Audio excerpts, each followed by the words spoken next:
What's up, everybody? It's John with John Sports House and Collectibles coming at you with a brand new video. How's everyone doing out there today in the YouTube universe? It's time for my JSA returns. I went today in person. JSA was in Pittsburgh, Pennsylvania today. And I did not find out about this until like a few days ago. And I had to gather up everything I needed to get authenticated. And you saw a preview video that I showcased pretty much all the items I took. Minus one item, which is a poster by an artist named Jim Tanaka, and he was a Disney artist, and they didn't. They came back inclusive, or is that the word I'm looking at? Anyway, they couldn't authenticate a couple items. They're giving me credit, which is great, so I can use that in the future, and it's good for a year, so I'm okay with that. But it was a poster, and it was from like the 1991, and it was like a last second thing. I didn't showcase it in the video. I'm not going to pull it over here. It's too big to show on the camera here. But he signed it back in 1991. He was a Disney artist, and maybe there's an image I'll put up here of him. Inconclusive. That's the word I'm looking for. So there were two. There was that one, and there was this one. Ted Nomura, his Tigers of Terra, and they came back inconclusive because this guy doesn't sign that much. But his signature is on the book right here, and I'm like, they killed me today, these guys. They were fine, but it was an interesting thing. So it was an event called Collecticon. It had a lot of collectibles, but like mainly Funko Pops and Pokemon. There were some Pokemon vendors there, and like a handful, 3 or 4, maybe 5 sports card vendors. It was kind of a small show.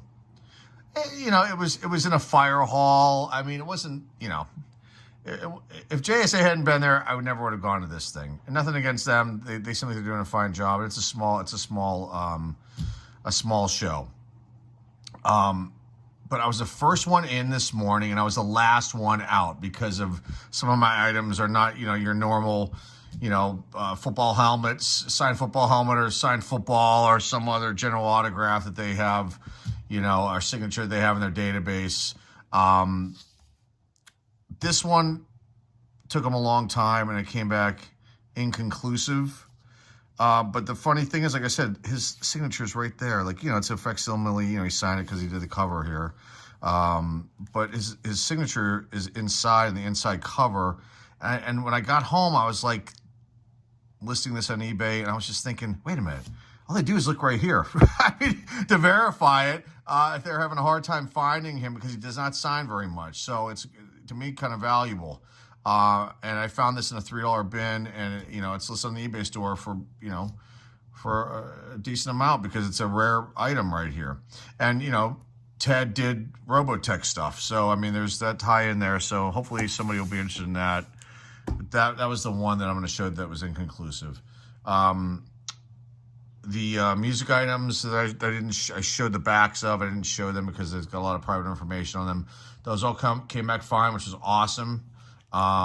These 3, signed by Ben Friends, all came back certified, basic certification here.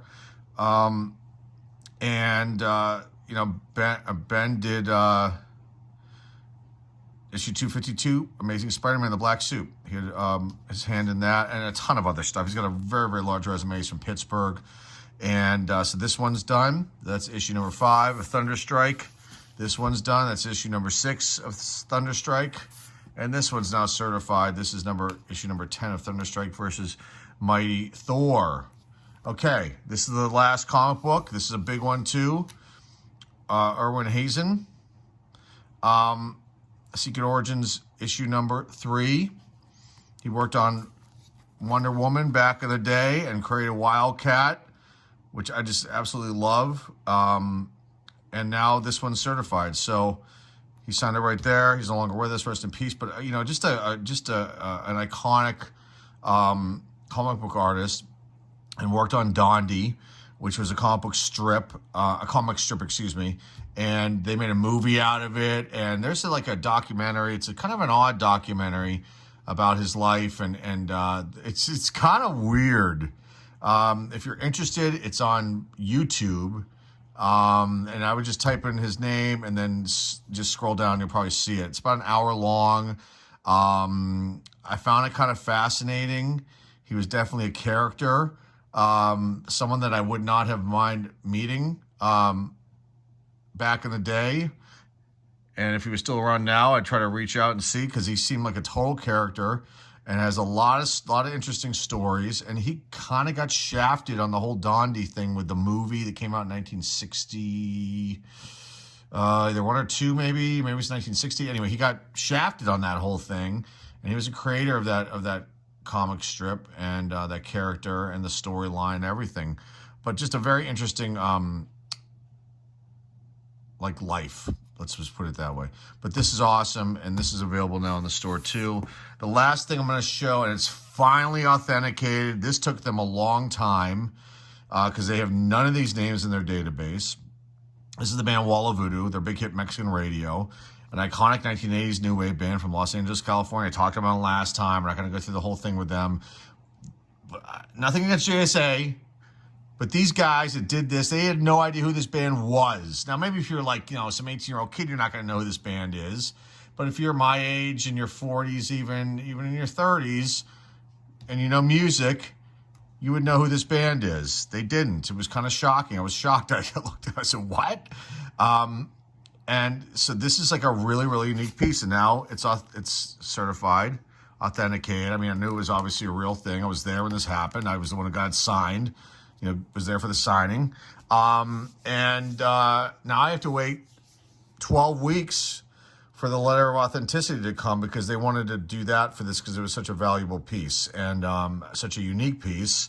And like I've said before, this may be the only one of the complete band signing an item that I'm aware of. Now, I'm sure there's something out there somewhere in the world that they signed, the whole band signed back in the day. But I've never seen a sale. I've never seen a listing. I've never seen anything.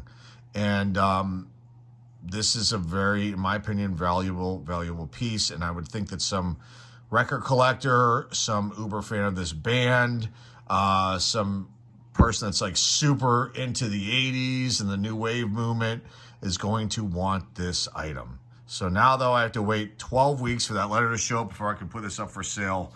And we'll see. But it was definitely an interesting day today.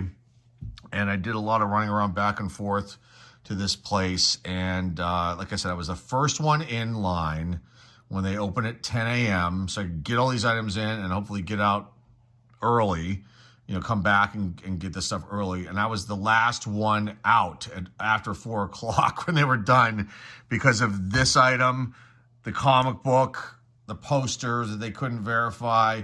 Oh, and then they really had to dig deep on one of the two of the music contracts that I had authenticated. And that took them a long time because it was an early signature of this particular artist, and it's changed over time. So that's what the delay was. So anyway, I just want to show these again. I'm excited that these are, I was able to do this in person locally, and if to drive anywhere crazy across state or in Ohio. I've gone to Ohio before to meet up with JSA, or was it Buffalo? I can't remember off the top of my head. I've made some road trips, let's just put it that way, a couple times. And now this credit that I have with them, I'll be able to send stuff in. I can't do it at a show, which is unfortunate.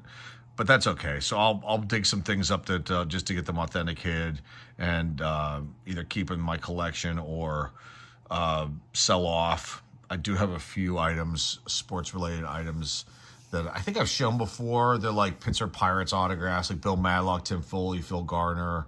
Items like that I got signed as a kid, at like signings they used to have at Kaufman's department store, which was a local department store, regional department store here in the Pennsylvania area. I think they went to Ohio, maybe West Virginia too as well. And then I've got a really cool signed, kind of ripped It's like a paper placemat from King's Family Restaurants, and all the Pittsburgh Pirate coaches were eating lunch. And I really remember walking up to them, and I didn't have anything to sign. I think they tore it. One of the things that wrote all their names, signed all their names on that.